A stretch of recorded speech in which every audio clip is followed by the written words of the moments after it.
O senhor do seu nariz. Custou-me muito nascer. Estava tão bem desnascido, aconchegado, sem ter nada que fazer. Mas tinha de ser. Foi então que apareceu a fada. Tinha 2 asas fininhas que a mantinham no ar e trazia uma saia cor-de-rosa muito rodada que já não se usava. Não foi convidada, mas apareceu. Foi o que lhe deu. Pousou a mão na minha testa e disse: "A vida deste rapaz vai dar para o torto." "Não diga isso", pediu a minha mãe muito aflita. "Digo, pois", voltou a fada, "ele tem o nariz do tamanho de um chouriço, por isso..." E foi mesmo isso que aconteceu. O tempo ia passando e o meu nariz crescia mais depressa do que eu. Quando parei de crescer, tinha o nariz a perder de vista, mas continuava otimista. Um nariz do tamanho de um chouriço? Podia ser pior, dizia eu. E agora pergunto, não era pior se fosse do tamanho de um presunto? Era desagradável ser tão diferente do resto da gente. Mas que havia de fazer se era esse o meu destino? Quanto ao meu nariz, imponente, também era pesado e obrigava-me a andar inclinado para a frente. Tinha dores nas costas desde pequenino. E não era em todo o lado que cabíamos os dois. Havia sítios onde só ia ele. Eu esperava cá fora, ou vice-versa. Tanta vez que isso aconteceu. Ou entrava ele, ou entrava eu.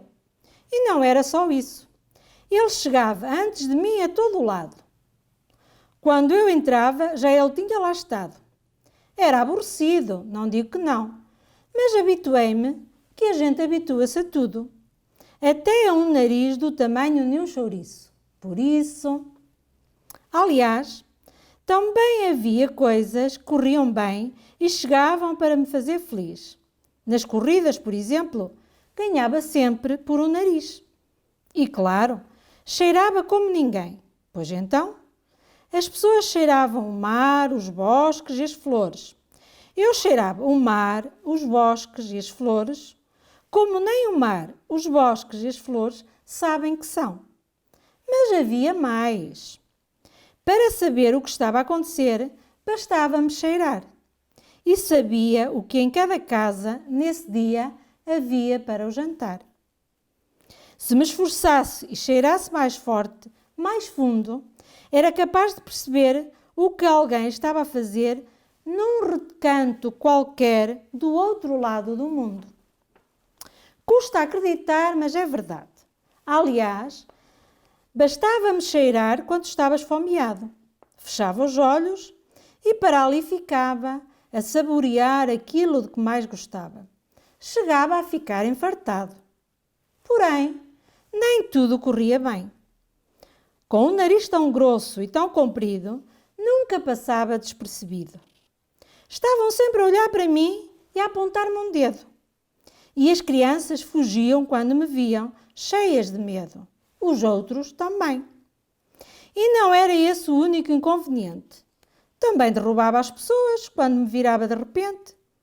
Talvez por isso, pouca gente se chegava a mim, ou passava perto, e o sítio onde eu chegasse logo ficava deserto. As pessoas diziam que eu metia o nariz em todo o lado, mesmo onde não era chamado. Ninguém gostava. Mas que havia eu de fazer?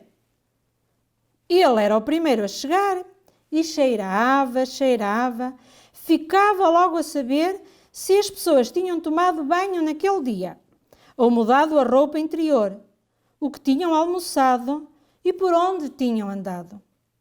Se não estivesse constipado e a fungar, era até capaz de cheirar o que elas estavam a pensar. O problema, diziam as pessoas, não era ser do tamanho de um chouriço, era ele ser metediço. Eu é que tinha de o carregar, de espantar os pássaros que nele pousavam e os ratos que o queriam roer à noite, sem saberem que me estavam a roer a mim, e os outros é que se queixavam. Mas enfim, estava visto que o mundo não era feito para gente com o nariz assim, do tamanho de um chouriço. Por isso, fui-me afastando e acabei a viver sozinho no cimo da serra, numa velha casa abandonada.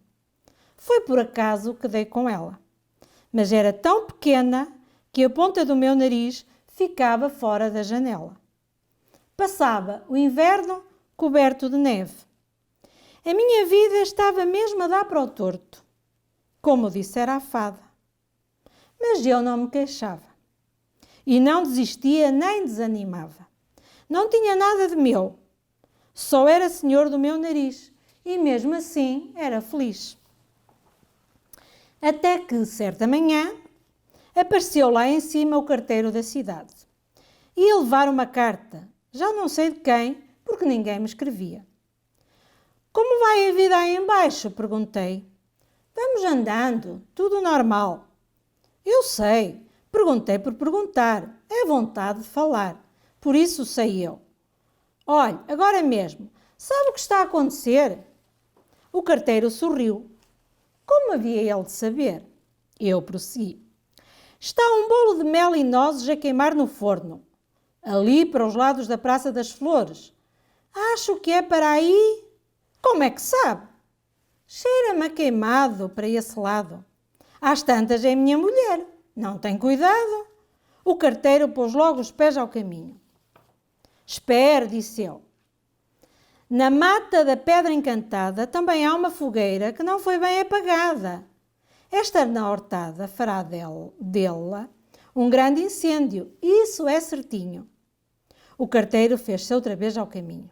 Espere, ainda não é tudo, disse eu. O tempo está a mudar e a meio da madrugada chegará um temporal vindo do mar. Não é normal, nesta altura do ano. E quem não proteger os seus bens vai chorar quando acordar. Ao carteiro custava-lhe acreditar que eu pudesse adivinhar o que iria acontecer, mesmo que o tivesse cheirado.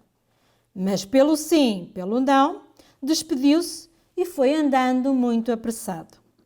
Lá embaixo, deu as notícias do meu nariz e tudo aquilo se confirmou. O incêndio foi evitado e o grande temporal que chegou de madrugada poucos males causou. Só o bolo de mel e nozes é que não se salvou. Quando o carteiro entrou em casa, muito atarantado, já ele estava esturricado. Foi então que as pessoas perceberam que eu, afinal, tinha muita utilidade. E puseram-me ao serviço da cidade, já que o nariz assim dava tanto jeito. Era uma arma, um poder, não um defeito. Passei a viver na praça principal, num palácio muito espaçoso, de paredes alcochoadas, por causa das narigadas. E o meu nariz, que sempre fora famoso, passou de incômodo e delicado e precioso. Era tão útil que viu, enfim, reconhecido o seu valor. E foi assim que deixei de ser um cheirinhas para ser um cheirador. O senhor cheirador. O caminho de casa estava sempre cheio de gente que vinha pedir um favor, ouvir uma opinião. Eu lhes dizia se me cheirava ou não. Até que um dia, a meio da primavera, chegou à cidade um aroma desconhecido. Podia ser uma coisa boa, podia ser uma coisa má, e era preciso saber o que aquilo era. O desconhecido é um monstro muito temido. E o que era aquilo afinal? Só se sabia que cheirava mal. Queijo era o que me parecia, mas feito com coisas que cá, na terra, não havia. E com outra arte, talvez o fizessem em Vênus, Saturno ou antes em Marte. Estamos perdidos, gritou o governador da cidade. Vêm aí os marcianos, vão invadir a terra. Estava visto que ia começar uma guerra. Pé ante pé, seguia o rastro daquele cheiro, com vários homens atrás. E foi assim que apanhámos um casal de marcianos que estava a fazer um piquenique no sopé da serra. Assim que viram chegar o meu nariz, enfiaram-se num disco voador que, num instante, desapareceu no ar. Só ficou um queijo vermelho com buracos no meio. Cheirava mal, mas era delicioso. Pelo menos foi o que disse o Sr. Veloso, o único que teve a coragem de o provar. Comeu até ficar cheio. E foi assim. Havia quem dissesse que aquilo era o princípio do fim, ou seja, o princípio de uma invasão e que o meu nariz tinha sido a nossa salvação. Eu acho que não, mas enfim. Fosse como fosse, fizeram de mim um herói. E o governador da cidade agradecia, ladeado por um padre e um juiz, pendurando uma medalha de ouro na ponta do meu nariz. O tempo foi passando, ora depressa, ora devagar, sem que nada de especial acontecesse. Até que, numa certa madrugada, cheirou-me a uma coisa que já não me cheirava há muito tempo, mais exatamente desde o dia do meu nascimento. Aos outros não lhes cheirava a nada, a mim cheirava-me a pó de fada. Segui o rastro cheiroso e fui parar ao beco mais escuro da cidade, onde encontrei uma fada em muito mau estado. Era uma fada do ar, mas estava estendida na lama, incapaz de se mexer. Tinha 2 asas transparentes, muito amarrotadas, e trazia uma saia cor-de-rosa muito rodada que já não se usava. "Não te lembras de mim?" perguntei. Ela disse que sim, a olhar para o chão, talvez envergonhada pelo que tinha feito. E disse, por fim, com as mãos cruzadas sobre o peito: "Desculpa ter-te dado um nariz do tamanho de um chouriço." "Deixa lá isso", disse eu. "Até me deu jeito. E agora diz-me, o que te aconteceu?" "A minha vida de fada deu para o torto. Não sei porquê. Esqueci-me do sítio onde fica a porta no ar por onde costumo passar. O que havia de me acontecer? E logo hoje, que tinha lá tanto que fazer. E agora? Não consigo regressar e o meu corpo de fada está a definhar. Acho que vou morrer." "Não, se te mexeres. Quem não se mexe emperra. Se não podes ser fada a voar e passar por uma porta no ar, aguenta-te em terra. Gostas de sopa de ervilhas e hortelã? E de pão fresco pela manhã?" A fada não sabia se gostava nem se lhe apetecia. Só queria um sítio calmo e limpo para morrer. Mas apreciou a sopa de ervilhas e hortelã que lhe preparei. E o que a fez renascer. Na manhã seguinte, também apreciou o pão acabado de cozer. E o sabor do leite não era pior. Para ela era tudo novo, era tudo bom, mas podia ser ainda melhor. Por isso, passou a cozinhar à sua maneira, usando uns pauzinhos que voavam no ar da cozinha. Pão de fada, cozido de fada, salada de fada, bolinhos de fada. Não vos digo mais nada. Aquilo não era uma fada do ar, era uma fada do lar. E era só minha. "Além de ti, ninguém me pode ver, ou será o meu fim", disse ela, abraçada a mim. E foi assim que nunca mais se abriram as portas e as janelas da minha casa. Além disso, deixei de receber visitas e mandei levantar ainda mais os muros do jardim. Mas aqueles aromas escapavam pelas frinchas de portas e janelas. As pessoas paravam de caminhar na rua e ficavam com o nariz no ar. Nunca ninguém tinha cozinhado tão bem. Logo, ali havia qualquer magia, qualquer feitiço. Não era preciso ter um nariz do tamanho de um chouriço para dar por isso. E um dia, um rapaz, mais curioso e mais destemido, saltou o muro e deparou com a fada, que andava no jardim a colher verduras para o jantar. "Ah, uma fada do ar!" disse ele muito espantado. "O que está ela aqui a fazer?" A notícia deu a volta à cidade e todos a queriam ver. "Tenho de partir ainda esta noite, ou estarei morta ao amanhecer", disse a fada a chorar. "Mas já não sei onde guardei as asas, nem onde fica a porta no ar." Levei-a até à montanha, a um sítio onde de vez em quando também me cheirava a pão de fada, a cozido de fada, a salada de fada e a bolinhos de fada. Sempre passo por aqui, lembro-me de mim. E não dizias nada? Não queria que te fosses embora, mas agora... A ela não lhe cheirava a nada, mas apalpou o ar em volta e encontrou o que procurava. A porta no ar. É aqui, já posso passar. Na hora da despedida, a fada agarrou-se ao meu nariz a chorar, muito comovida.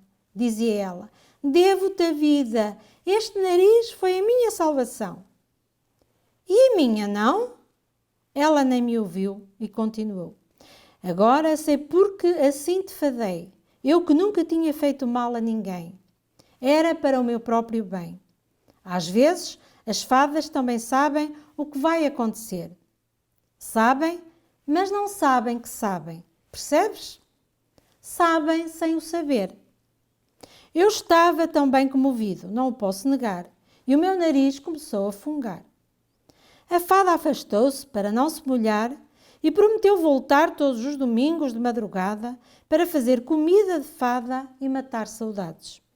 Quando ela abriu a porta, saíram de lá tantos perfumes intensos e diferentes que o meu nariz se pôs a tossir. Ela começou a rir. Depois deu 2 voltas no ar e voou como só uma fada sabe voar. Até domingo, disse ela, antes de fechar a porta no ar. E eu: não venhas tarde, mal posso esperar.